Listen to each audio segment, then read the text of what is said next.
All right, here's a quick review on the Massimo Snowblower.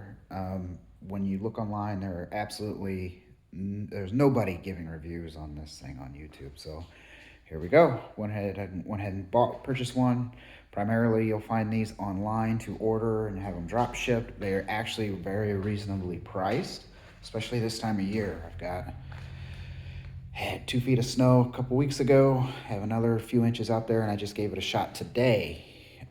Delivery guy dropped it off, had no issues. Mine came fully pre-assembled, and that pre-assembly is actually really piss poor. So the overall machine, I'm pretty happy with it. Um, this is the 30-inch machine with um, it's a big motor, 302 cc Chinesium motor, Lonkin motor.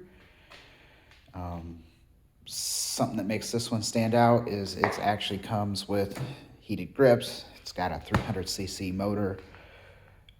It's got the LED light, and it's a 30-inch snowblower.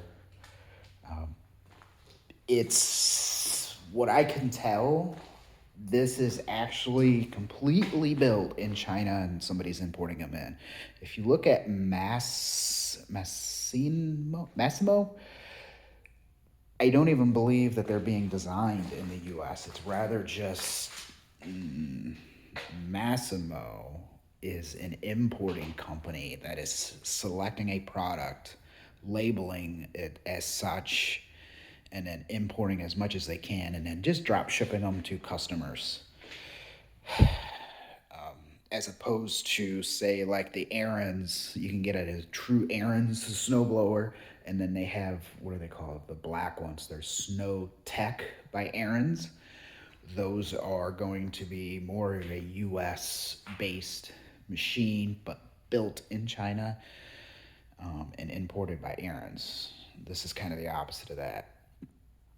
Overall, it's built fairly heavy. You're not going to find one this well built for this cheap. But it's not without its drawbacks. So when I got it in, the assembly was just piss poor. So about every nut and bolt on this machine was loose or threaded wrong or something. I went through it, tried to catch as much as I can before I first used it. So as soon as you get it in, I would definitely say sit it out in your yard, drive it around in your driveway, let it run. Try to use it before that first snowstorm, because when you want to use this, it's pretty miserable outside. You don't want to be working on it. Let's see, right off the bat, I had one of these cables come loose. It was missing a pin down inside the transmission. A cotter pin fixed that. The tensions came loose.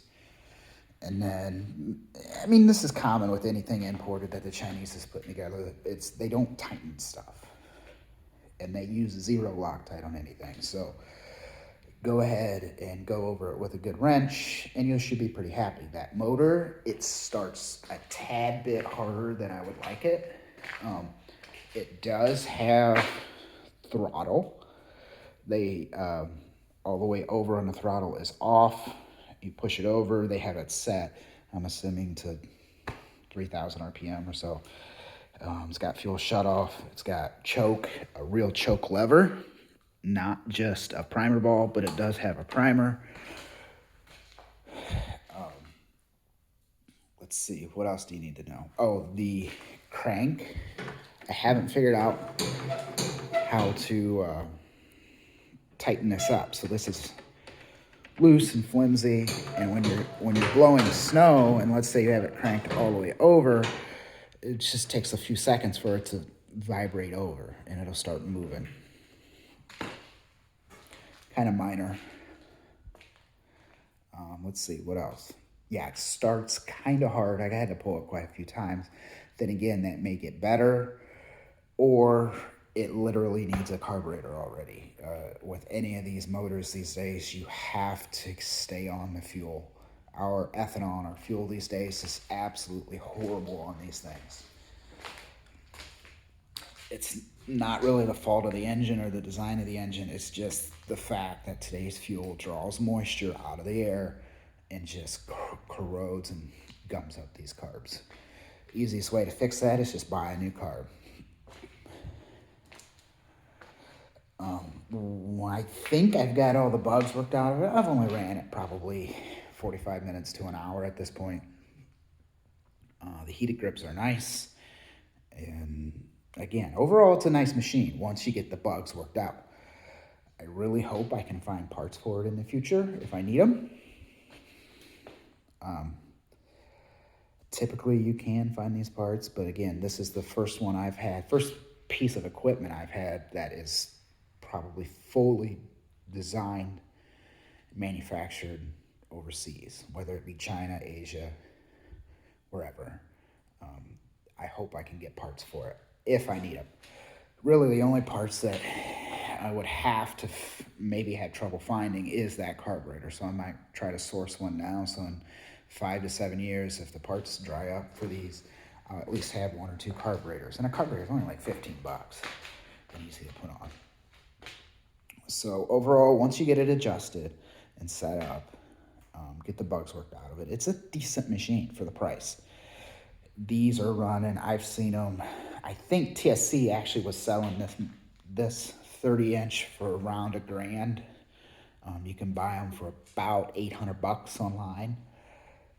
Shipped to your house.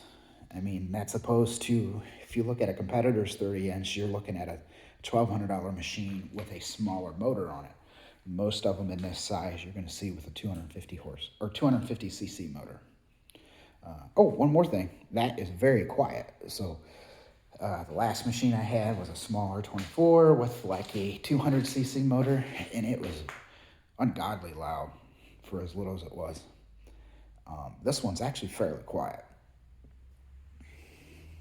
All right, so if there's any questions on it, go ahead and post it in the comments, and I'll try to answer them. Hopefully they keep importing these, and they kind of catch on. Looks like Massimo is importing quite a few different products. They might catch on, they might not, but hey, I'd say give it a shot, go over it with a wrench, and yeah, make sure you use fuel stabilizer in it.